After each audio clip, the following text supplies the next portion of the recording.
Hello and welcome everybody back once again to another Trackalicious stream. Tonight we are back from the holiday break and we are here with something a little bit different than what you may be used to. We have Le Mans Ultimate, a little new simulator that you may have heard of that's been around the block, of course, in open beta or early access, and we're going to be seeing all of the fun features out there tonight. I'm Mike Nause. Joined alongside me tonight is none other than Mr. Saagar Bakshi. Saagar, how are you doing tonight?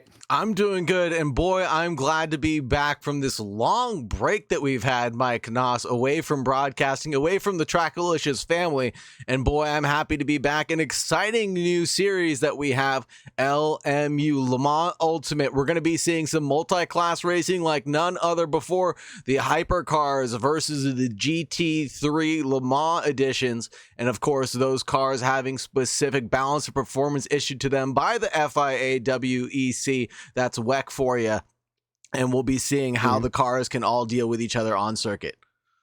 Certainly will be. We'll get Saagar back here briefly as he paused at a great little time there. Gotta love camera difficulties. Live TV, everybody. Captain Insana with a prime sub, 9 months in total. Thank you so much. That's almost a year. Thank you so much for the hydrates as well. But welcome to Patrick Dubois. We also have a sub from the Real High, Mr. Saagar Bakshi himself, dropping that earlier on. We got a hype train level 1 almost starting to roll. With that, though, I do want to talk briefly about our calendar, if we can bring that up real fast, and all of the wonderful events that we have coming up here in the new year. Here we see GT4 Rookies, GT4 Open, back and better than ever. Well, actually, it's the same format as last time, mostly, but with 50-minute races this time, as well as still that 20-minute double header. West Coast Wednesday also coming back, this time with 50-minute races as well. We have GT3s, not on, well, we also have GT3s on ACC, but we are bringing it to iRacing now. Daytona, January 9th, with a week break after that, then heading over to Virginia International. It is going to be electric. We're starting to get that iRacing churning, the machine rolling in there, and with the new updates, it has been quite the excitement. We have the Pro to Pavement Championship as well. You get the opportunity to win an IRL track day with a $500 up to covering for travels, and that'll be starting off at Suzuka, with the qualifying starting off here on the first 1 week of quali. And then, of course, we will resume that series, or start the series, I should say, on Suzuka on January 12th. Super exciting, massive opportunities. You get the chance to go out to Michigan and have a bit of fun with the Trackalicious community. It's going to be all around a good time. And with that, big welcome as well to everybody. I hope everyone had a great holiday season. I hope everyone is back safe from their travels, of course, or if they still are out and about in various locations, then I hope you have safe travels back home as the new year approaches. 2025 looking very promising for sim racing as well as Trackalicious as a whole. And with that, we are going to also have to talk a little bit about, well, breaking the fourth wall briefly. Once we get back into the booth here, we will briefly chat about that. As you see down below us in the screen and whatnot, is we have the, well, keep the lights on is what we're calling it, basically. And what that is, well, we have jobs as commentators, both Saagar, Bakshi, and I, as well as the fact that we'd like to make this a bigger, better broadcasting as a whole, basically, and get more people involved in various levels. And with that, that requires a budget. Just to break it down, we actually did a little bit of the maths, and it's expensive to run a championship at Trackalicious. I mean, not to mention, this is basically just for the streams per month. We're looking at anywhere around $500+ per month in terms of if we were just to pay Saagar and I $15 an hour, which obviously, you know, is what it is. We take what we can get. And then with that, the server costs, with that, all other things. So if you guys do want to support, _donate, or down in the description, you can head down there and check out that link. We appreciate it. We're not going to mention it too much. It's just going to be something running every month. We're going to have this goal going, basically, and we're going to try to raise, I think it's $400 every single month. And again, that's going to everybody in the broadcasting team, as well as down to the admins and Well, Eric, he doesn't see much of or any of it. He doesn't see it. Literally, he doesn't see any of it. So we're trying to build a bigger, better community here. And with that, obviously, it requires a bit of the community's help. And we thank you guys in advance. So with that being said, thank you guys so much for the Twitch subs and all of the bits being donated. Welcome, everybody, as well. I think it's time, Saagar, to get down to the action. We have qualifying underway. Let's see exactly what we are looking at. And there we go. Le Mans Ultimate, your first little taster, and we're actually jumping in pretty much smack dab at the end of qualifying. Gurman on pole position with Bucknam alongside Hunter in third, and then Jace Wright in fourth. That's for the Hypercar category. We also, Saagar, have the LMGT3s. In LMGT3, Lucas Mind in P1, Ryan Lentillion, Colin Blackman and Tim Kennedy down to P4, and Will Brunner rounding out the top 5. A lot of BMWs topping the charts right now. The Ferrari and the Corvette Z06 coming in 5th place. That'll be Will Brunner's car, and the gaps are just under 1 second from P1 through P5 in the GT3 LM category. And they are for right now, and with that, the time's pretty much done in rolling in. Very tight, though, for the Hypercars. Now we see a 219. Now that might be a little bit of an elephant in the room to some drivers that are more familiar with the Assetto Corsa Competizione. And holy smokes, once more, let's go through that. Alex K, they're gifting a sub to Nolan Siege. Thank you so much for the gift sub. And the first time doing so as well, Alex K, thank you. Absolute legend. And with that, everybody else joining us, 40 bits from Captain Insano with an on-screen celebration. I love that. We have 42 bits. Happy holidays. Celebrated Kwanzaa for the first time this year, and it was fun. Adam Strange, welcome back. Love to see it. Also wondering how my coworker Beyonce, it's a little more than coworker, but anyways, is going. Well, again, we can't talk much about that, unfortunately, but with that, it's been going quite well. Facecam Fiesta, I don't think we have that set up for this one. Apologies. Or do we, Saagar? I don't think so. No, Mike Nause, unfortunately not. And Santiago Berrios coming through for the final time. Doesn't look to be improving through Sector 1, but he is improving through Sector 2. Gets to the line, has a 201.8 in the bag. 201.8 will be that best lap that he has. And up into 7th place is where he'll stand, just as the qualifying session ends. And ends in a bit of a bang, that's for sure, there with a high contact collision to the wall. And it's, well, a bit of drama there for certain. I'm just double checking here, making sure, hopefully the stream is running all good and whatnot. Le Mans Ultimate here being a little bit of a fun bit. I think we are all good. We got cheers from Little Brazilian in chat as well. Love to see that knee mind out there, and I would imagine he's live streaming as well. Seems that everything is working good. And Vadik joining us as well. Welcome, Vadik. Welcome back, everybody. We'll see the racing here at Le Mans Ultimate, what it's going to unfold. Of course, the drivers, what I was just talking about, the cars are a little bit less powered. They have less horsepower, less straight line speed, and it's not the 214s that we see in Assetto Corsa Competizione. We're seeing the 219s.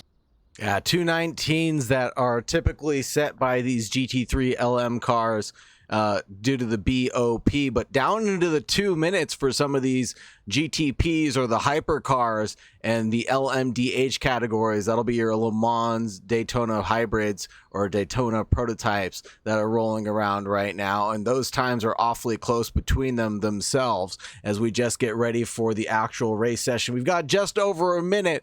Let's talk through the cars, Mike Nause, and the circuit before we get underway. Yeah, we have a lot of wonderful cars, some that you're more familiar with, some that you might not be, from Ferrari 296s that you're more going to be, of course, in tune with if you are from the ACC side of things, the 2.9-liter V6 twin turbo with about 600 brake horsepower in this balance of performance. With that, the Corvette, one that you might not be as familiar with. We see that Brunner out there on circuit running that down in 5th position right now. That's a 5.5 naturally aspirated V8 that makes nothing but pure American horsepower and freedom out of that exhaust pipe, and it truly sounds brilliant in real life. Absolutely. And Spa-Francorchamps is nothing that anybody who loves sim racing is unfamiliar with. Everybody should be familiar with the iconic circuit. 4.3 miles, 7 kilometers long, founded in 1921, current layout from 2020, located in Francorchamps, Belgium. And 19 corners, 9 to the right, 10 to the left. We've got 337 feet of elevation change, most of that coming through. And the formation lap is actually getting underway right now, as we just heard our beautiful announcer say so. Indeed, and look at all of those cars, the hypercars on the grid. We have a variety from Ferrari 499 to Glickenhaus SCG 007s. I don't think there's any of those on circuit. Up at the top, it's a Toyota, it's an Alpine, and it's a Porsche with Jace Wright in the BMW hybrid V8 alongside. We're going to have a bit of a different start procedure here. Well, similar start procedure, different start location, at least for this circuit in particular. We're going to be going green at the regular line. We'll be tackling the first corner through La Source, and here we go. It's going to be German on pole position with Swin in second in the Alpine, Bucktham in third.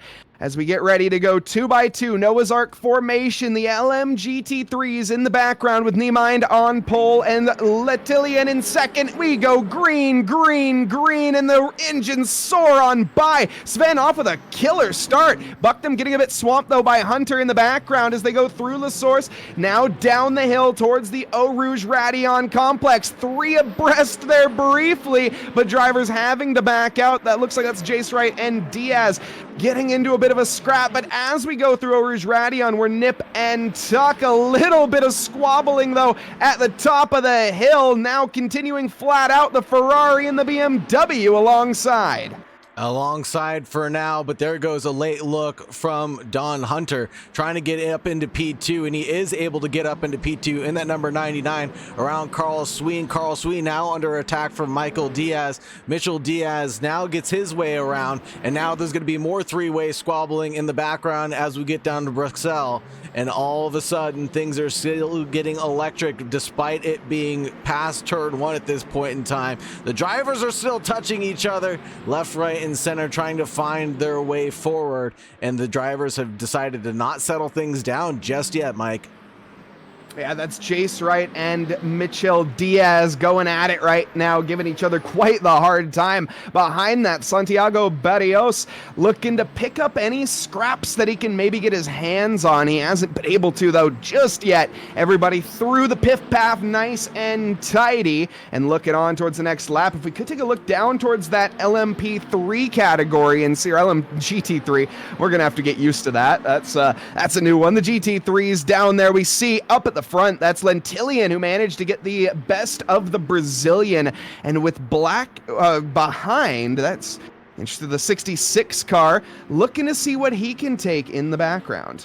And Joseph German on pole position had to start from pit lane for seemingly some issue there, and now is rolling around and finally got through the LMGT3 category, and will find his compatriots up at the front. He's about 5 seconds away from the rear end of Brian Nagy, so he's got a lot of work to do, but this is a driver who is showing some significant pace during the qualifying session, so we'll have to keep an eye on that. Ryan Lentillian with the fastest sector 2 on circuit right now, driving his BMW M4 GT3 around, and then we see a squabbling for cars in the background trying to all catch up to him.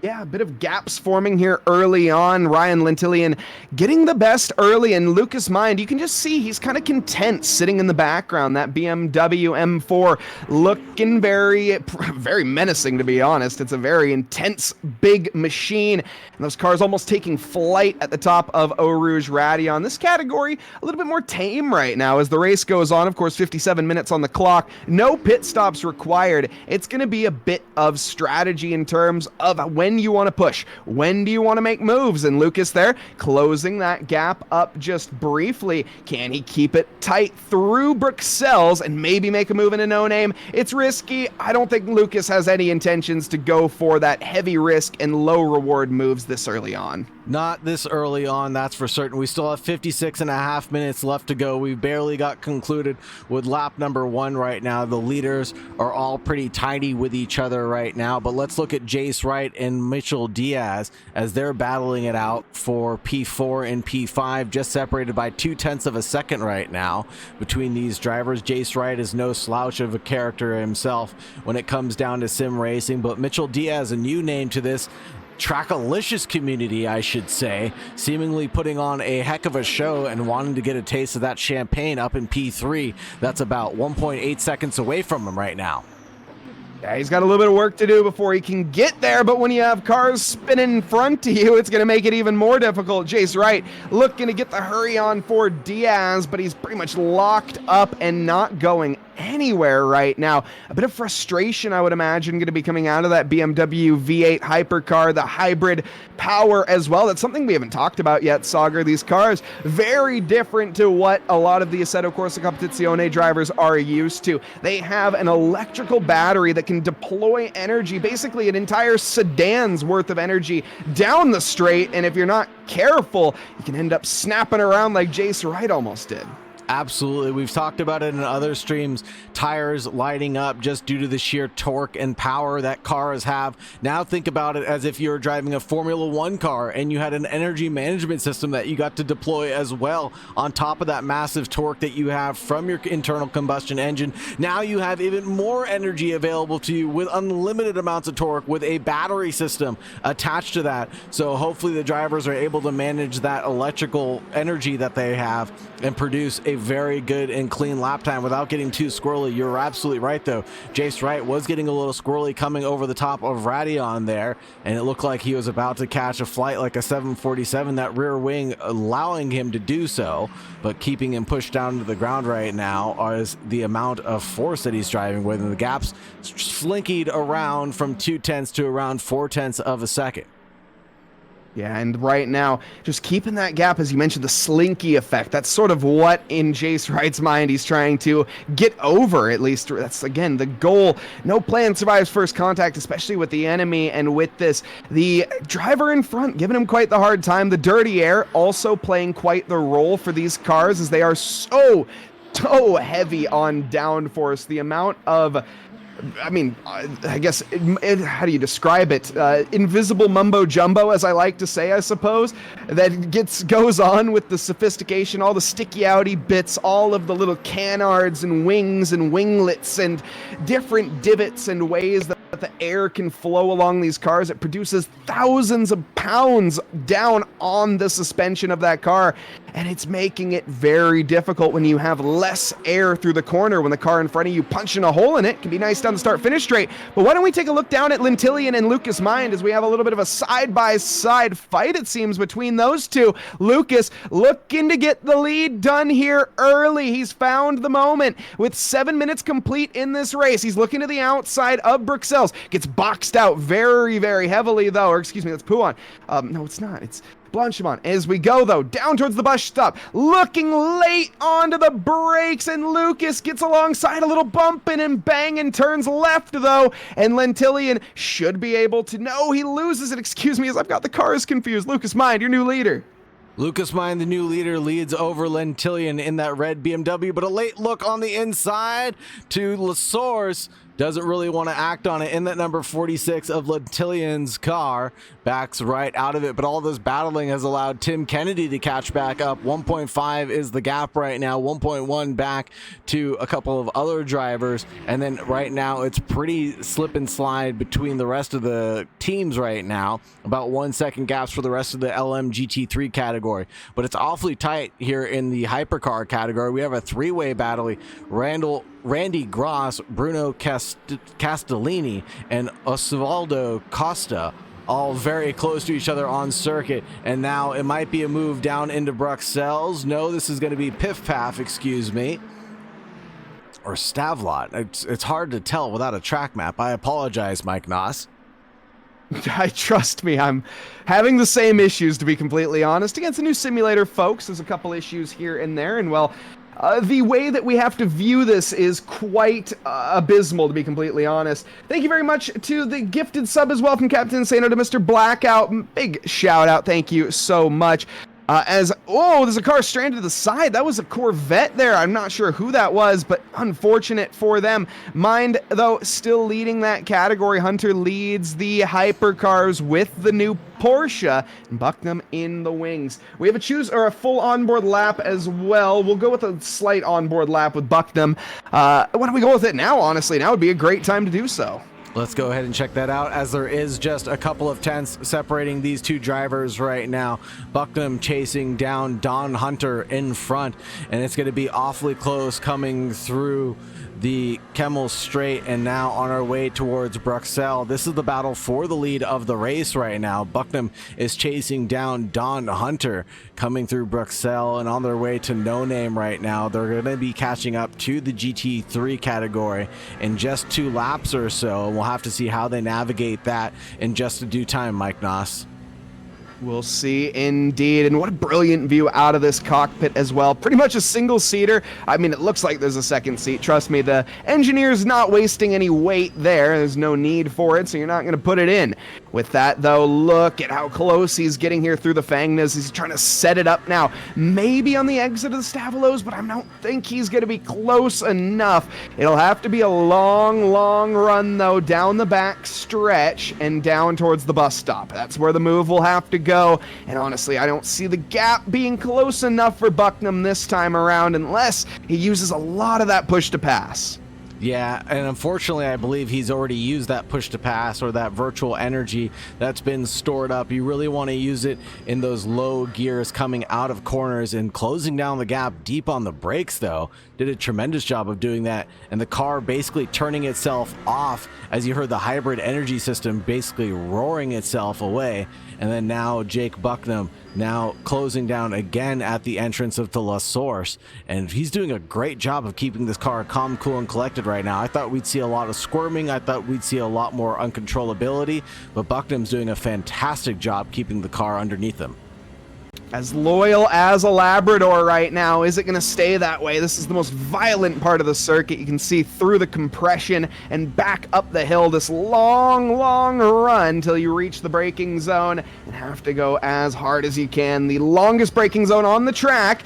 And they're a great job from Bucknam to close it up a little early on the brakes from Hunter. And he gets the opportunity here to really gain up and stick behind. But we're going to see that dirty air that I mentioned earlier playing a crucial role and just making that very, very difficult for him. If these two drivers, though, do continue to fight, who is that in the rearview mirror that unfortunately isn't visible to us? That's Diaz. Diaz only about a second in the background. He'll be joining this three-way fight for the lead in a matter of no time. Yeah, Mitchell Diaz is even less than 1 second away. He's about 6/10 away from getting involved in this battle, so these two have to mind their time and maybe wait for that lap traffic, give it lap traffic, take it the way scenario to find out who's going to be the better of the GTP drivers. And then we see just up in front, one of the GT3 cars right up in front, ready to go. So we're going to have to see how the drivers start navigating this challenge over to the trackside camera to get a better view of how the drivers are faring right now. A little bit of dust kicking up from Jake Bucknam's car. And there goes the move for Mitchell Diaz up the inside right before Blanchimont. Will he get the move done and dusted beforehand? I believe he will. And that'll be Mitchell Diaz taking P2 away from Bucknam after all that hard work that he's done. He made that look easy. I'm wondering if the back markers played a role in distraction, but I don't think they did. He just wasn't close enough. Maybe a little misjudgment, sleeping at the wheel briefly there. Unfortunate for Bucknam, but either way, Diaz will take it. Why don't we take a look back? Well, I want to keep my eye on this as well, but I also want to take a look at that Tim Kennedy battle that we have going on with Lentilian, and holy smokes, we have a Jake Wells dropping a tier 1 sub for 23 months. My goodness, that's almost a year. Thank you very much for the support. Thank you very much for the promotion, Jake Wells. Appreciate it so much. Here we are watching Tim Kennedy, Ryan Lentillion, and then Xavier Crabb lurking around in the background, 4/10 away from this battle. The GT3s are doing a good job of keeping it calm, cool, and collected as well. But more importantly, Lucas Mind has pulled a 4-second gap over Lentillion and really just drove away with it. His fastest lap being a 2:20.134, and he's going to keep on pulling away with that pace that he's got. I understand how the gaps now work. That makes sense. I misread them. That's okay. Again, we're figuring things out live here, chat. We gotta love live TV. But either way, looking, I guess, at the real meat and potatoes, then I suppose. Oh, no, this is. Wait, hold on. I don't understand. Okay, Tim Kennedy under pressure from Xavier Crabb. Yes, okay. That makes a whole lot of sense now as we are learning how to read these timing charts that are not too great, to be completely honest, but here we go. Down the backstretch, this is where opportunities will open up. The bus stop chicane, potentially the best opportunity for them. There's a bit of slipstream there to be had for Crabb. That's going to help him out tremendously, or Kennedy, excuse me, there. Getting just a little bit of help from Lentillion, but not going to be enough, or is it down to the inside here? No, too far back. Too far back this time around, but waiting for a mistake. Look at the gap that is actually closed down. That's surprising. That'll be Ryan Lentillion out in front, who's got his door shut down on him. He's only 6/10 away from Tim Kennedy. Kennedy's doing a great job, and so is Crabb. They're doing phenomenally to keep this three-way battle interesting between the three of them. They certainly are. And let's see how this is going to develop as we go. It's 45 minutes still on the clock. This is what's not left my mind just yet. These drivers, not really the most necessary to make the move as they need early on. You can sort of sit, wait in the wing mirrors and go for a move later on. But if you do have the pace, of course, you want to get the job done while you can. It's a very interesting play here for these drivers because you don't want to bottle it with 45 left. And here's a move. Mitchell Diaz trying to shake and bake with Jake Bucknam one more time. Number 5 on the inside line as soon as they come through the Kemmel straight, and it looks like Mitchell Diaz gets the position made back up, but will it be a snapback from the Toyota car? It looks like he's lurking there on the inside line, just trying to be a bit of an intimidator as they chop it up through the GT3 category. Yeah, whoa, being a bit of a real nuisance there is that almost target-looking livery. BMW getting really in the way. Mitchell Diaz, he holds on, but is he hanging on by a thread? That's the question. Don Hunter, still, he loves to see this as the gap is only going to get extended. 2.5 seconds currently is the threat to Don Hunter in the 99. Mitchell Diaz, though, still doing his best to just defend right now as Jake Bucknam not going to be letting it up. But right now, I have to say, Mitchell Diaz, that car is planted like an oak tree, but this is what happens. Backmarkers giveth and backmarkers taketh away. The opportunity has potentially arisen, but it's a real hesitation from Bucknam. He doesn't want to compromise it, move to the inside where there's no real room, and it could lead to devastation. He is close enough, though, for the lunge. We're going to need to see a defensive line. We don't, though, from Mitchell Diaz going into the braking zone. It's going to be a bit of discretion again this time around. Is it the better part of valor, or was that the chance for Bucknam? I think Bucknam had an opportunity there through lap traffic, but discretion, the better part of valor, as you would say, Mike Nause, because we still have 43 minutes left in this category or in this race. So the drivers will get lapped at least in the GT3 category, will get lapped at least 2 more times. So there's a lot more opportunity to be had in the future. You don't have to go for the first late braking opportunity that you can find. You can kind of bide your time and wait for the gaps to finally come down to you. The gap has opened up to around 2.4 seconds now, separating Mitchell Diaz and Jake Bucknam.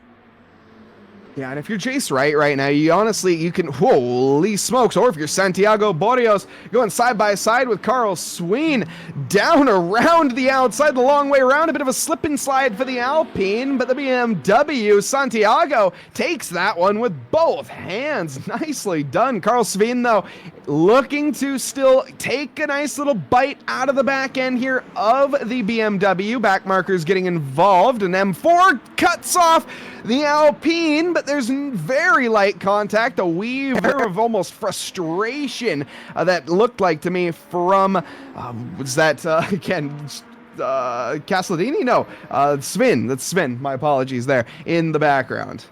And maybe just shaking it off like a dog shakes off stress. He just needed to get the lead out there to make sure he could get back to driving his normal drive, and shaking his hands and fists in the air a little bit, and a little bit of a lockup there from that Alpine of the car in behind. That'll be Carl Sween. That is who we are looking at, as well as Santiago Barrios, who is in P5. These two drivers doing a great job of putting on some entertainment for us as they get through the GT3 field, and more GT3 passes yet to come, as we've got 41 and a half minutes remaining in this amazing LMU event, Mike. Indeed, Don Hunter is the Don. He is the boss of the server right now. But with that being said, that gap has come down tremendously. And Mitchell Diaz, he is looking to take on the boss level. In fact, the 99 under pressure. This is Porsche on Porsche violence. The two German machines going at it almost down the hill. It's going to have to be an all-out war. Down to the braking zone of Lecom. Almost certainly is going to be sealed. Diaz carrying a tremendous amount of speed down the Kemmel straight. Diaz, though, takes the outside line as Hunter covers the inside, but he goes so late on the brakes. Where has this pace come from? Diaz, a bat out of hell. He's taking the lead. Mitchell Diaz as well with the fastest lap of the race. Well called, Mike Nause. 202.244. He pulled out 3/10 out of his pocket to get around Don Hunter around that previous lap. He's done a phenomenal job, and that's with the GT3 traffic as well. He's phenomenal. One of the drivers I do want to talk about right now is Joseph German. He is one lap down right now from the leaders, back down into 16th place, even stuck behind the GT3 leader right now of Lucas Mind. That's a very frustrating situation to find yourself in if you're Josef German. We'll see. Lucas Mind obviously going to get dispatched pretty quickly, as those cars are, I mean, I think, what, a couple hundred horsepower different, give or take. Yeah, I mean, we'll see how that ends up. That's a poor day in the office, though, for German. And looking, though, still at this battle, Don Hunter, I'm curious what he has left in the tank here. Has he used his tires at this point, or does he still have the pace? Does he have the intention to take the lead over Diaz? Because, once again, all of this squabbling, all of this fighting is only going to lead to more problems later on. Your tire's going to be a bit worse for wear once you reach the checkered flag. And Jake Bucknam, he's almost on maintenance mode right now. Well, okay, can pay no mind to the Toyota spinning just briefly there, but still in a good maintenance mode. If you can keep all of the rubber on those tires, he will have a really good shot for the lead later. And hopefully Bucknam can keep that rubber underneath him a little bit longer. He's stuck in behind these two just by 0.8 of a second, and doing well right now to stay in touch with the leaders. He's got a 5-second gap back to Jace Wright, who's holding on to P4, driving that BMW Hypercar category vehicle. And then now the gap is continuing to open up. It is quite massive. Yeah, it is getting to that point of almost, I don't want to say insurmountable, but it is sort of like Don Hunter is wrestling the ocean right now. It's a bit of a fortuitous effort that will never really prevail. With that being said, I think that's a similar story for the LMGT3 category with Lucas Mind 7 seconds over Lentillion. But Kennedy right now looking like he wants to potentially put something on to make himself up into second position. Or am I reading that right? I genuinely cannot tell. Sorry, say that again one more time, Mike Nause, for me. Ryan Kennedy and Ryan Lentillion and Kennedy, is that a battle that's happening right now? 0.6 is the gap right now separating these two drivers on circuit.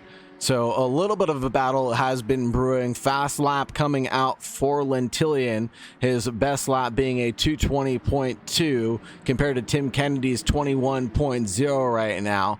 They're awfully close on circuit, but I'm still interested in where Xavier Crab's pace has gone. His fastest lap being a 221 flat as well. He's had some pace in that Z06 Corvette, but he's lost touch with the other drivers in front. He's about 5 seconds off the gap from the driver in front. Oh, excuse me, 1 second away. Yeah, no, I think he's 9. He's not. He's one. Yeah, that's him in the background right there in the Corvette. So that's probably him. Yes, this is a battle that we're watching. This is Tim Kennedy and Ryan Lentillion going at each other right now. This is so confusing. Sorry, chat. If you guys knew what we were looking at behind the scenes, it's not good. We're trying to bumble our way through. This is a first time for everything. This is our first LMU stream, and I certainly hope the spectator controls improve in the future. But with that, why don't we take a look at the battle for the P3 right now in the Hypercar category, because it seems like that might be getting close. But again, I don't know if this is either. I don't know what's going on. We're just here to enjoy this one. Absolutely. Best job I ever had, Mike Nause, is watching everybody go around in glorified circles, battling it out. And this battle might be brewing up to be something as we approach the bus stop chicane, looking left, looking like he wants to go for the late line. And there it is, going around the outside line, leaving plenty of room on the inside line. It looks like that move will get done and dusted between Tim Kennedy and Ryan Lentillion. Lentillion into P3, Tim Kennedy into P2. And Xavier Crab into the conversation and down to the inside of Lentillion. He thinks better of it, though. Backs out and lives to fight another day. Lentillion also looking to maybe come back quickly onto Kennedy. Down the hill now through a Rouge Radion. No opportunities down through the red water. You gotta wait for the Kemmel Straight. That's the best chance you're gonna have on circuit. The alternate line being taken here. He's gonna switch it up to the outside and going to commit early. The inside defense here to be had as well. Lentillion currently going for the move to the outside. Tim Kennedy holding fast. The big old BMW, though, on the outside, looking to turn it to the inside for Lecombe, and Tim Kennedy has the advantage, holds it onto the outside, the throttle. There's the Corvette as well. Crab looking to pick up the scraps of the fight, but no, a great move there. Tim Kennedy gets the position, and Lentillion here in the 46, gets the position. They're both in the same car. How can they make this any more easy for me to spectate? Lentillion into P2, Tim Kennedy into P3. The BMW leads the BMW. That's as easy as it gets for me. And then we have Xavier Crab lurking around in the background. That Corvette going off at Bruxelles, unfortunately unable to capitalize by following one of those BMWs through, but did a good job of staying within touching distance of those two drivers. He can look, but you cannot touch, and he did a good job of just looking at the battle. Yeah, certainly did. That was very entertaining. Again, if only we had nameplates. Le Mans Ultimate, if you're watching, add some nameplates, please, so we can see which car we're looking at. Because when you have two 46s going side by side, it makes things a little on the confusing side. And holy smokes, that was basically what my whole mind was thinking. Big thank you to Cali Official. Subscribe for 12 months and a 12-month streak. My goodness, Saagar, that's almost a year. And look at this, he's going for a move almost a light year away and almost has a contact into the back bumper, but Kennedy gets it stopped in time. There's Crab spinning in the background, but he saves it. Wow, what a catch. That could have been calamity. That could have been detrimental to his race as he's pushing so hard, driving out of his skin even. He's able to keep the car collected coming out of the bus stop chicane and drive this one forward.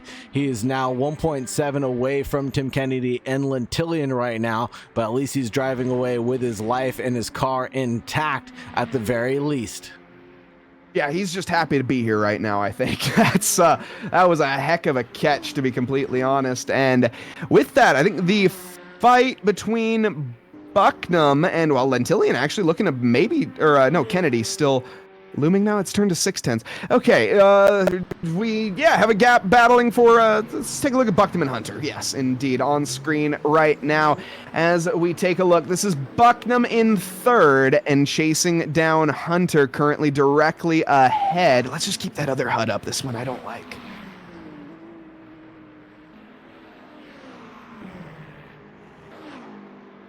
And through onto the Kemmel Straight they go. Down in the slipstream, not going to be anywhere close enough. The Alpine not really showing the grunt. That's not an Alpine, that's a Toyota. Not really showing the grunt that Porsche has been just yet. 6/10 right now is the gap between Bucknam and Don Hunter as they come through the GT3 field one more time, right around that 30-minute mark, as we said it was going to be. So the drivers are going to get lapped at least one more time before the end of this race, and potentially crossing the line simultaneously together, depending on where they are on circuit. This is going to be an epic showing of force for all the drivers, and a show of endurance as well. We know 60 minutes isn't a terribly long time, but it is if you're driving one of these hypercars around, pushing 2-minute laps over an entire hour. They're going to be doing around 30 laps, if not a little bit less, 29 laps, depending on when the leader decides to cross the line. Yeah, and that can get pretty fatiguing. You mentioned it, and of course, not the fact they have to lap so many cars as well. The GT3s also in that same conversation to the LMGT3s.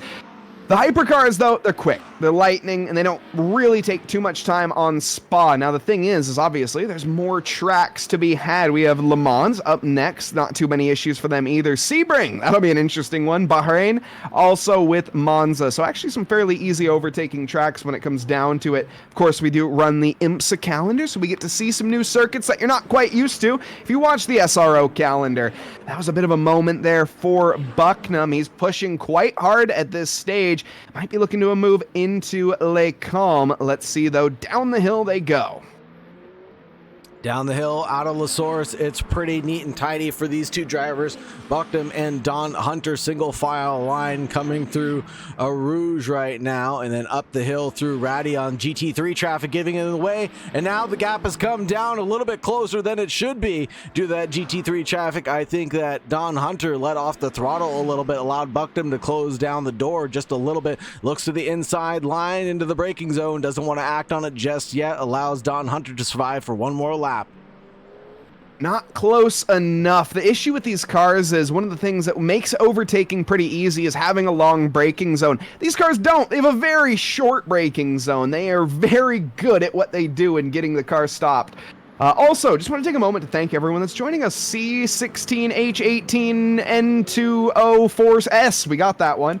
Thank you very much for the follow, Optics Racing, and everybody else that is joining us here tonight. I hope everyone's having a lovely evening, afternoon, or morning, wherever you are in this fine world. I see Alex K Racing loving the racing that's going on, saying, holy crap, this is awesome. I'm glad you think so. We're from a technical side, we appreciate everybody kind of dealing with it. Again, Le Mans Ultimate is a fun sim, and who is that into the gutter? I am checking. We are checking. I am not too certain who that was. It's all good. Let's go back to the battle. Again, you gotta love Le Mans Ultimate, everybody. The technical aspect of this simulator is still a work in progress, so we're glad just to see some great racing out there. Saagar has put in a tremendous amount of effort to even get this broadcast to you with the timing tower, with the weird graphic that doesn't actually work that well in the race, as well as everything else, just getting the hotkeys. He's put a tremendous amount of work in, so give everyone here, give Saagar a round of applause, because it has been a bit of a headache and he's doing a great job. I want to check out this Lentillion battle really quickly. It was under a 1/10 of a second just a moment ago. Is that Crab who's caught back up to Tim Kennedy again? Holy Toledo, that guy has pulled out all the stops one more time to be able to catch back up to this pack of drivers out in front. Oh, someone's having a take slapper. The Toyota was not having a good time. But now this is Don Hunter and Jake Bucknam now battling it out past the three cars that we were just on board with in the GT3 category. Will they separate anybody? No. GT3s and the prototype, or the hypercars, excuse me, managed to stay together now, coming through the Kemmel Straight and down into Bruxelles. It looks like things are all neat and tidy between the drivers. Yeah, excellence recognizes excellence in that one. The leaders of each category, they tip their hat to each other there briefly. That was Hunter and Bucknam moving on by, or yes, that was Hunter and Bucknam moving on by Lucas Mind, Lentillion, and Kennedy. Lucas Mind, I forgot, is in a different track right now. He's actually already driving over to Le Mans. He's on his way to France right now, and he's, well, pretty much almost there. It'll have to take a pretty big mistake out of the Brazilian to be bested. Almost a mistake like we saw there from Crab. The rear end of that Corvette has been lively as ever. Here, I think, is Barrios getting by, or that's Jace Wright and Barrios. There they are, or Barrios in the background there. Getting by those 3 cars as well, Crab Kennedy and Lentillion. Everyone doing the little multi-class dance that we all love to see. Absolutely. Love to see this. This is exactly what we signed up for to watch LMU action, and what Hypercar and GT3 category multi-class action was going to look like. This is what we all signed up for, folks, and I'm absolutely here for it. 27 minutes left on the clock. We got plenty of racing yet to come, everybody. So buckle in, grab your popcorn, grab your drink of choice, because it's Friday night at TRACKILICIOUS, and we're racing LMU. This is going to be an uncharacteristic pit stop. This is going to be from Tim Kennedy coming in right now in the number 46 out of 3rd place. Let's see what he's up to. Yeah, I don't think it's damage related. I wonder if it's a fuel miscalculation or if this is a gamble on tires, because we're little over halfway into the race. Well, okay, missing your pit box doesn't help. Just practice your pit entries, everybody. But either way, that being said, the mandatory PSA stop is done. That looks like a splash and dash, as I don't think that was enough time to change tires, though I don't think there's any other settings to change. So I think that was probably just a splash and dash. Probably just that splash and dash that you mentioned. And of course, let's see if we're using the full Spa-Francorchamps pit entry or exit. And no, we are not, thankfully so. So it's no longer the long 1-minute pit stop that the drivers are gonna have to take. It's a nice short pit stop, and then they can just rejoin at Eau Rouge and then come up through Radion and rejoin the pack racing. Tim Kennedy down into 6th place right now and rejoins the race. Yeah, and we'll see how this pays off. We've Captain Insano in chat saying that the hypercars won't actually make it without fuel. We were actually thinking they can make it 65 minutes, but we'll see. We'll have to see exactly how that plays out. I would have predicted some stops already, although actually it's a bit risky to do so because you can fall. Oh, no, not really. Once you get traffic, you can pit and get out of that. So I think the hypercars might be okay. We're finding out, though, tonight, to be completely honest. Can they make it 60 minutes or can they make it 65? The LMGT3s should be able to make it 65, no problem.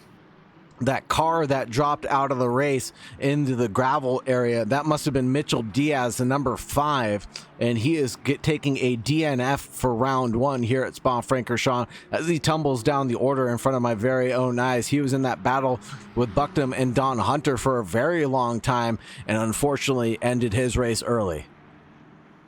And welcome to East Coast Dave as well. What was that? Okay, I don't think that was anything. It was just a random noise. Okay. I think that was an accident. It was a little content. I didn't see it. I was looking in chat, so I didn't quite catch it. But yeah, it definitely sounded like carbon fiber being crunched.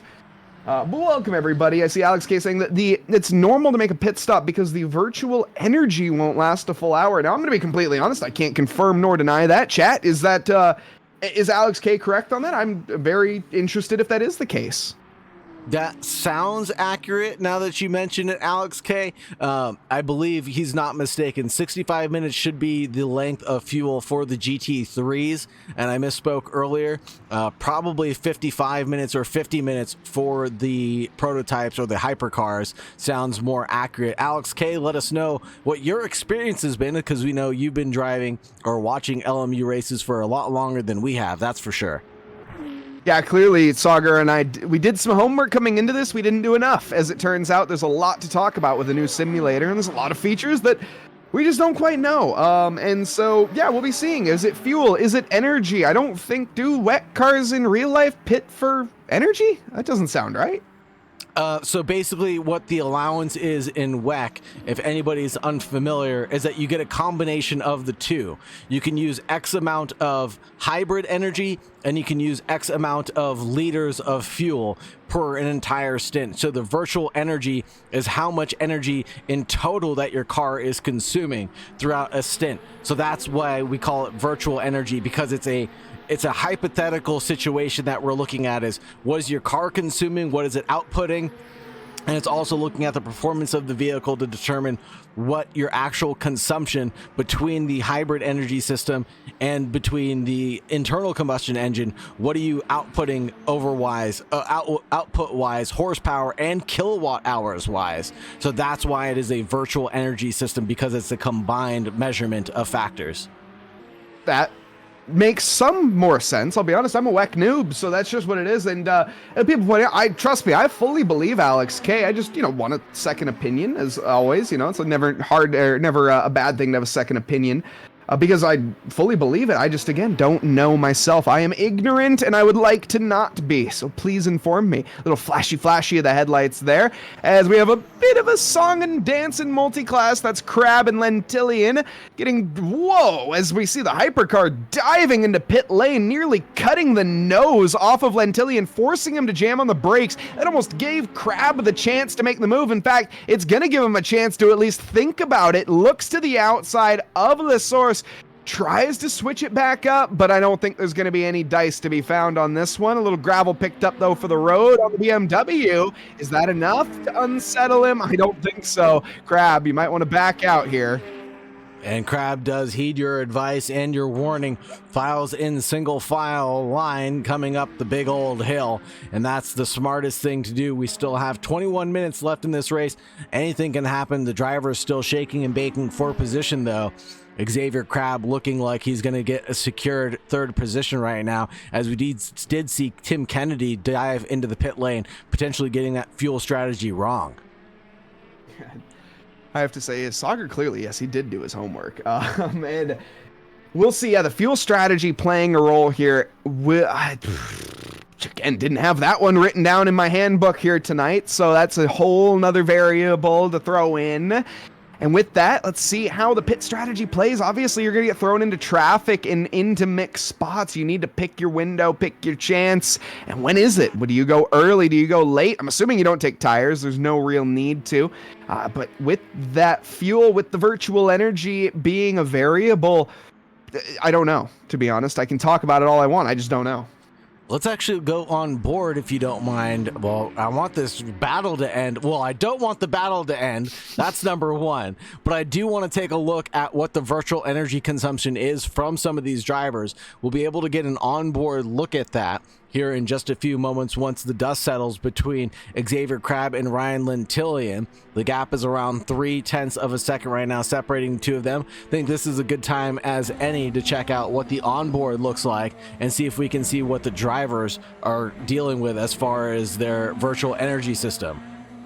Yeah, now we can see the two BMW Hypercars, the V8s, going at it right now. This is Barrios that we're on board with, and he's looking at Jace Wright, who I think they've had a change in position fairly recently. I think Jace was behind for a good while.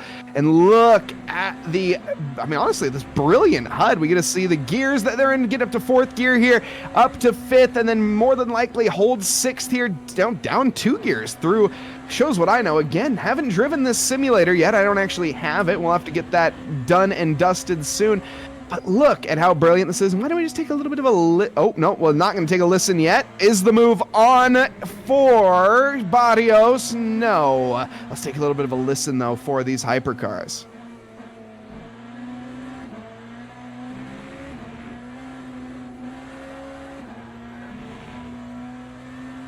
Now LMU, maybe not the most realistic sounding simulator yet, but it's got a good roar to it. It doesn't have quite the bassy back tones that we're looking for, but of course they've recognized that and they've said, yes, we're going to change that in the future. Still sounds great, still sounds mostly realistic. It's just missing a little bit of that grunt that you get in real life. Absolutely. The tires squealing, though, is awfully telling of a WEC vehicle when they start scrubbing them, and it must be awful punishing because you can see the gap open up between Jace Wright and Santiago Barrios right in front of our very own eyes. It was down to just 0.2, opened up to around 0.6, 0.7 of a second between the two drivers, banging it all the way up into 6th gear after coming through turn 1, all the way up into 7th, flat out as you can be as they go through Eau Rouge and Radeon. No lift required. The downforce on this vehicle is immense. Jace Wright trying to shake off the slipstream just a little bit to Barrios behind, but not being able to successfully do so. We are seeing an LMGT3 category vehicle up ahead that the drivers are going to have to contend with, but I imagine that the drivers have gotten pretty used to this by now. Oh, no, there's a maybe not. miscommunication, though. Barrios gets the best of the bad situation, and Jace Wright gets punched in the face by a Corvette. That's not how he wanted that one to end. Well, thankfully, it doesn't end. It just puts a little bit more of a ripple in this race and another chapter to add to this storybook. Absolutely electric, and a mistake there as well from that Corvette. You have to say that was not the intention. A bit of stress there getting to them, but that has changed everything, and with 17 minutes left, still potentially a pit stop on the cards? Question mark. We'll find out. Let's see as it goes. And with Alex K, also, I've now just gone and checked out your YouTube channel. My goodness, I know what I'm doing tonight. I have some homework, and it's on Alex K. Yeah, shout out to Alex K. Go check him out on YouTube. Got some great videos that I'm going to be watching later on tonight. Yeah, Alex K has done some phenomenal work, and thank you very much to Alex for his phenomenal help in getting us set up for this LMU stream. Really appreciate all the support across the different leagues that we are showing here at Tracklicious. So thank you very much for your partnership and helping us get up to speed, and I look forward to talking to you very soon as Santiago Barrios comes into the pit to get his virtual energy topped up. The question mark has been answered, and we do have to make a pit stop. That is official, and it is, yes, as you said, the virtual energy playing a role. There's our leader, by the way. That's Hunter, our previous leader in that number 99 Porsche. He's elected to come in on this lap, and he takes a nice long stop as well. I wonder if tires maybe? No, probably not. I feel that that would be unnecessary in a 60-minute race. These wet cars should be able to handle it, but again, what do I know? Absolutely, literally nothing. What do we know? We know very little, Mike Nause. It's not nothing. We know very, very little about these cars, but we're learning as we go along. Let's go to a trackside onboard between the Peugeot of Pedro Lima chasing down Bucknam, and Bucknam's got a 5/10 of a second gap back to Pedro Lima, who's driving the new Porsche. This will be the Porsche 9X8 2024 with 670 brake horsepower and 520 kilowatts of energy, 2.6 liter V6 twin turbo, driving for the LMH category. Yeah, and that is a tremendous amount of torque as well when we talk about those 520 kilowatts, and especially that battery delivering instant torque basically to the driveline and making it a whole heck of a lot harder to control when you get on it too early. You say you want to be careful when activating it. You want those engines to be up a bit. And look at that brilliant Peugeot livery as well. The number 93. I have that car literally sitting above me right now. And it is absolutely brilliant. Now, do you have which one is it? The 9X8 or do you have the 9XB, the one without the wing? With the wing. Okay. Because I used to love the one without the wing. I thought that they were going to pull out some funky strategies and be dominant with that no wing play, the extra downforce coming down from that underbelly of the vehicle. But when they added the wing and then just went with the rest of the field and what they were doing, it just had to be done after their performance so far. Yeah, and, getting the car to the checkered flag for them sometimes has been a bit of a challenge in the previous years, but that's neither here nor there. I guess Toyota's had that issue a couple times as well. Here we go, though, down to the inside. Lima under threat from Bucknam, and like taking candy from a baby because Lima has not pit yet. No fight there. Bucknam really just sails off into the sunset and looks to his next victim, Hunter, up the road by about 3 and a bit seconds.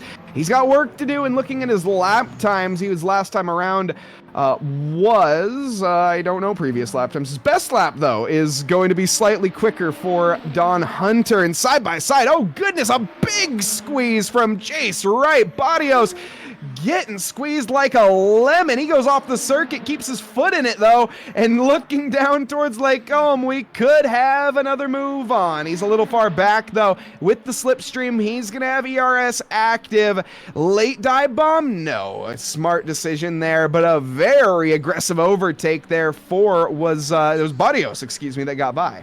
Absolutely. Barrios able to get by, and again, deja vu. They catch cars right in the same place yet again, but it looks like Costa is in P3 right now, who has not taken their pit stop, but Barrios into P4 up ahead of Jace Wright. They came out neck and neck out of the pit lane, and I imagine that this battle is not done yet as they're both battling for the last step on the podium.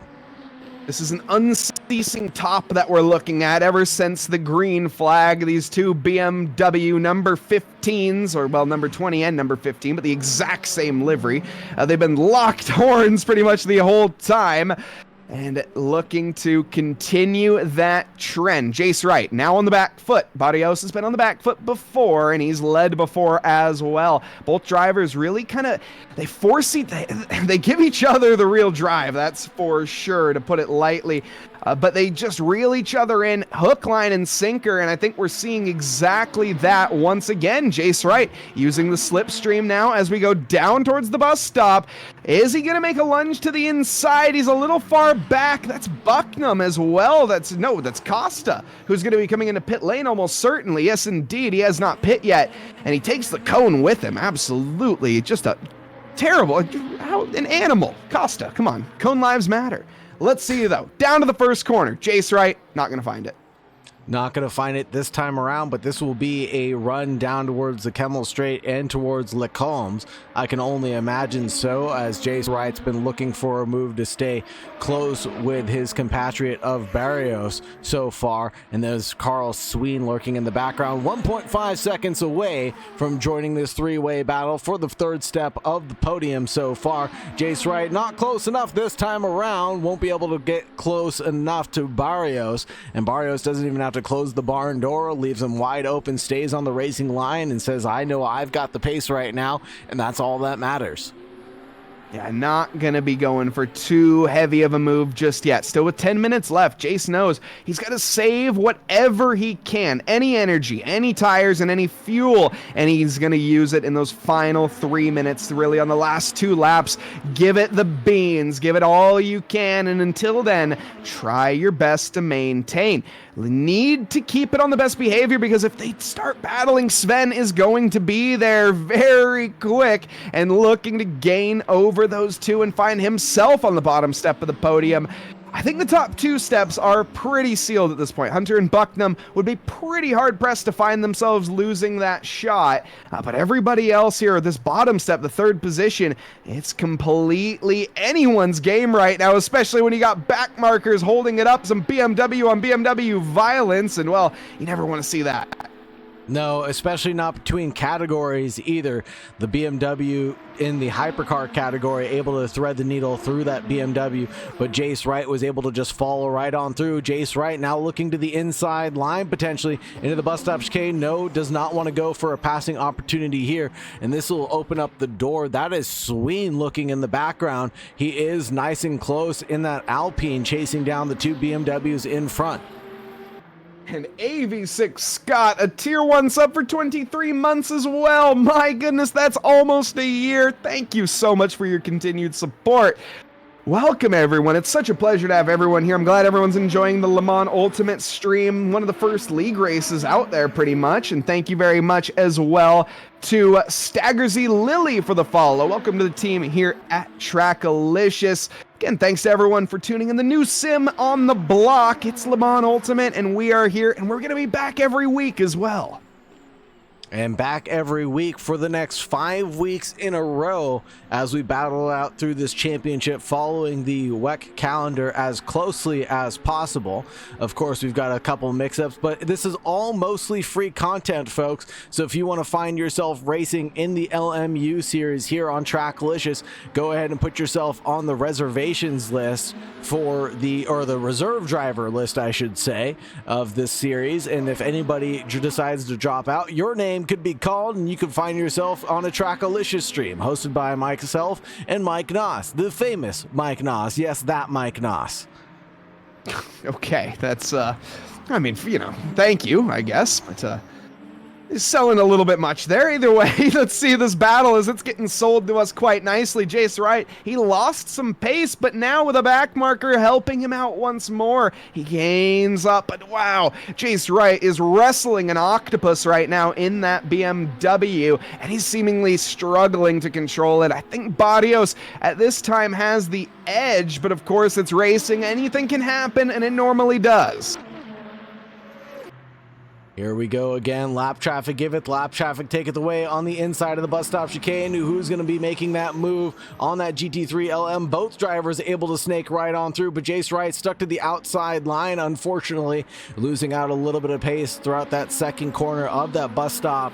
Now has a 6/10 gap to make up to get back in touch with Barrios out in front. Like you said, Don Hunter and Jake Bucknam now leading the charge. P1, P2, pretty signed, sealed, and delivered at this point in time, and the third step of the podium yet to be decided now in front of us.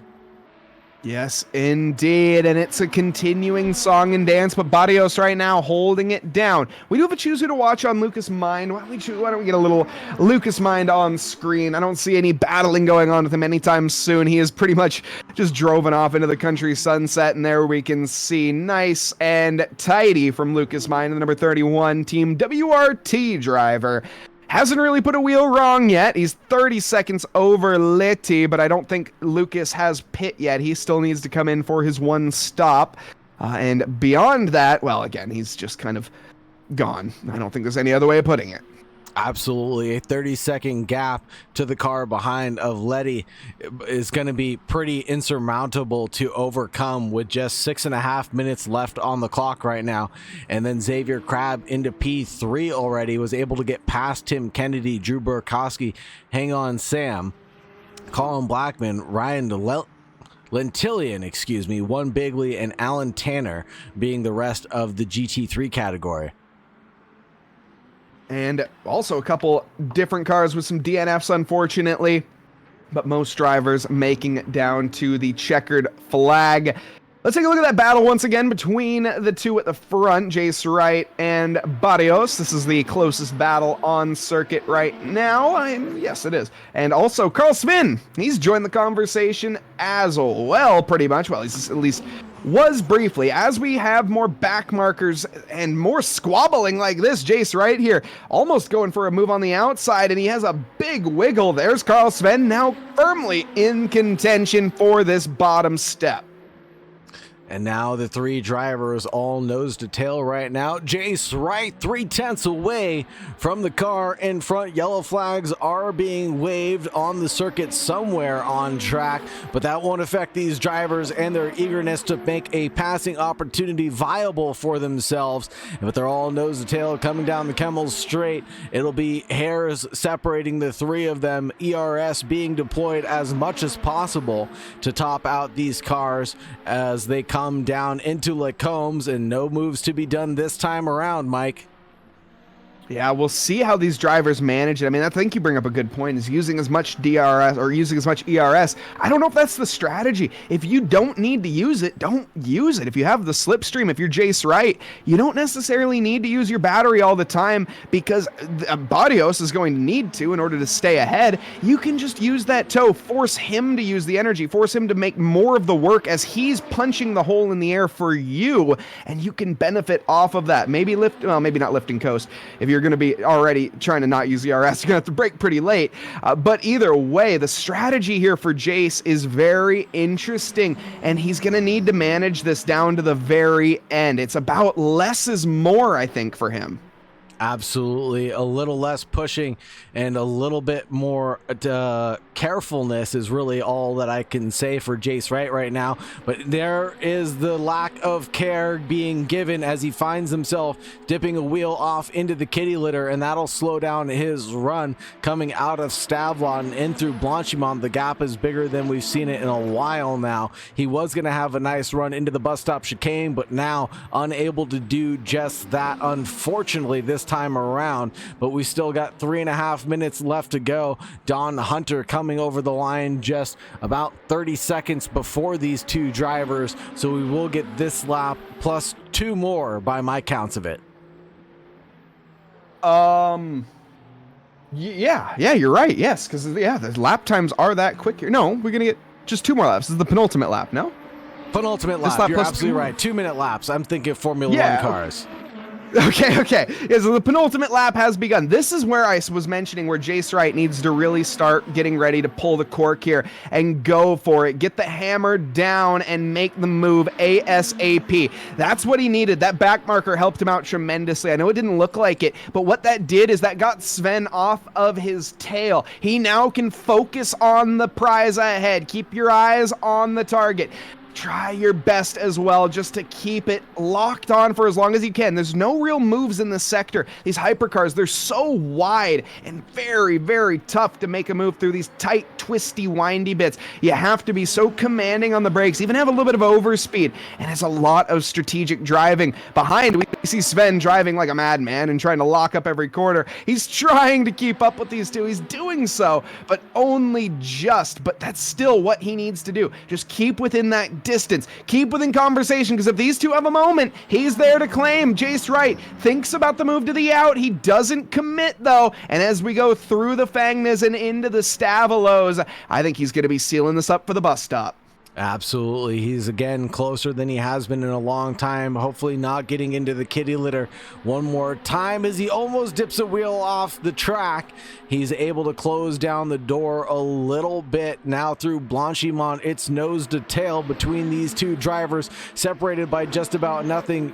Everything is being deployed at this point in time, making a look towards the outside line, trying to find the real estate. We all know the outside line turns to the inside line, but the late breaking move from Barrios closes the door on Jace Wright, and now Sween is fully alongside Jace Wright right now, coming to the line. They're going to be nothing separated between the two drivers other than some nose hairs, and Jace Wright, big lockup coming in towards turn 1 of La Source, and loses out 2 positions that he could have gained there, and he's trickled down into 5th place. What an amazing battle between Sween and Wright. Jace just overdriving ever so slightly. He hooked the car around, and Sven there just in the perfect position to capitalize, gets the job done, and we have an Alpine now in contention for our podium. He is a bit of a ways though to go because of all of that battling between him and Jace.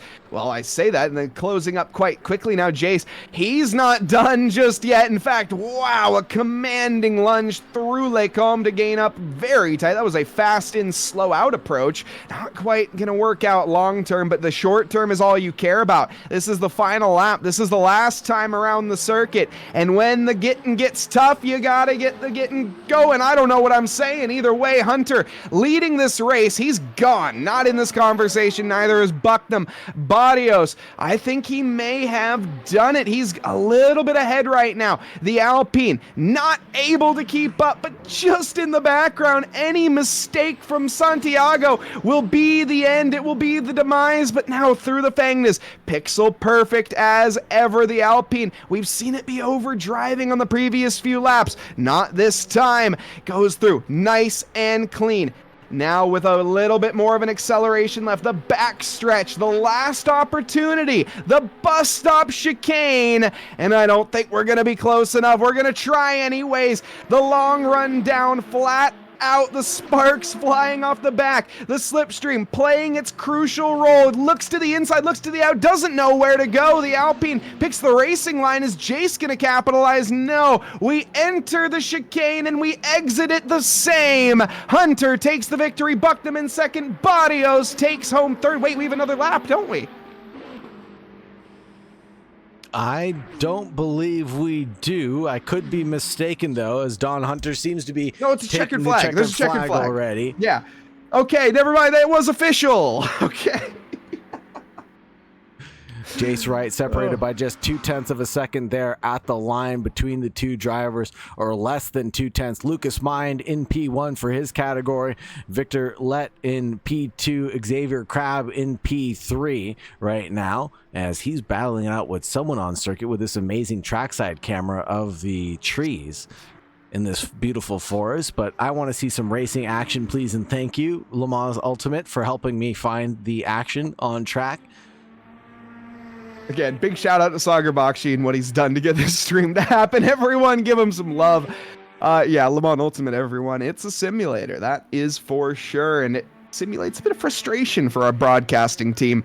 But what a race all the way around. Lucas Mine dominant. I mean, there's no ifs, ands, or buts. He has just walked away with this race from the beginning, coming round the final corner now and takes the checkered flag for the victory.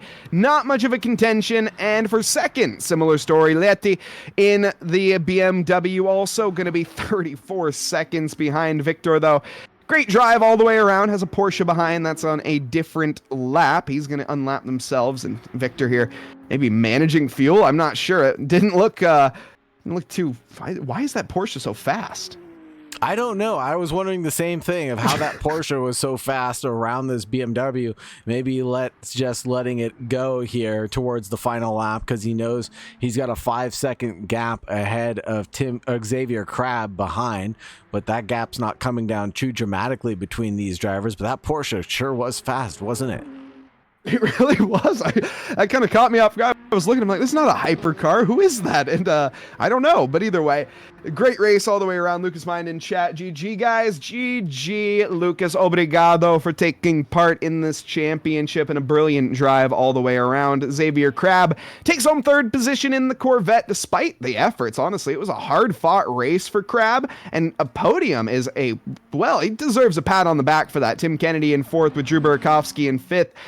We have Sam in sixth, and then down in seventh is Colin Blackman, Ryan Lentillian with an 8th place finish. Wow, Ryan miscalculating his fuel. We saw that earlier in chat. It was a fuel miscalculation that cost that, and it cost him massively. Absolutely did. Unfortunate for Lentillian early on in the race, able to recover up into P8 at the end of the day, but that's the crux of LMU and these endurance races, is basically making sure that you've got everything pitch perfect for these 60-minute races, because they are going to be a semi-endurance event and they are challenging for the drivers to have to contend with. Mike Nause, let's head back over to the studio as everything is now wrapped up. How does that sound? Yeah, sounds excellent. And what a race we've had. What a simulator, everybody. What a simulator. That is to say the least, I guess. It's a sim. I mean, we had a great time. I hope the drivers had a great time. To be honest, I can't speak for the drivers, obviously, but from the spectators' side, great racing all the way around in both categories. An electric battle. Jace Wright, it was putting on a show. Of course, also Jace Wright and Bruno it wasn't Bruno Castellini. Of course, all the names have disappeared now, so unfortunately I can't go back and take my notes. But what a race all the way around. In fact, why don't we talk briefly here, Saagar, about the calendar before we do send off the night? Absolutely. Looking at the calendar for our GT4 Rookies Championship, Mondays at 8 p.m. Eastern Standard Time on January 13th is when that'll kick off. We're headed to Barcelona. Right after that, we're going to have our GT4 Opens at 9:30 p.m. Eastern Standard Time, as following the same schedule on Assetto Corsa Competizione. The GT3 West Coast Championship has returned with a resurgence. Suzuka on January 15th, 50-minute races starting off at Suzuka, ending up at Brands Hatch on ACC. GT3 Championship on iRacing shall continue to rage on as its popularity has increased on Thursdays at 8:30 p.m. Eastern Standard Time, starting off on January 9th at Daytona for its 60-minute race and ending at Charlotte Roval. Pro to Pavement GT3 Championship, our Sunday series, where you yourself can go from sim to IRL. Win a free IRL track day with a track prep car and $500 for travel arrangements to be made, starting off in Silverstone on January 1st for the qualification, and then the round one will start on January 12th for its first 80-minute race. And the one, of course, that's missing in this is the championship that we are watching right now, the Le Mans Ultimate Championship. We'll be back on January 3rd, next week at Le Mans, the namesake of the game, or the simulator, of course, as I should aptly correct myself. Thank you very much as well to Lily, Stargazer Lily, for the sub, the tier 1 sub. Absolute legend. Thank you so much for joining the team here at Trackalicious. And a reminder as well to everyone for using their Prime sub. If you haven't already, do use your Prime sub on whatever channel you like. You don't have to use it here, of course, but we do appreciate if you do, in fact, use it here at Trackalicious. We also, of course, have below the links to the donations. As we mentioned at the top of the broadcast, we are trying to keep the lights on here at Trackalicious and have a bit more of a payment structure so we can actually get some staff and actually pay for it and not suffer, because this is literally our jobs. Again, I don't think people realize that, Saagar and I, this is literally our jobs. But with that, Saagar, before we do close this out tonight, is there anything that you'd like to end on?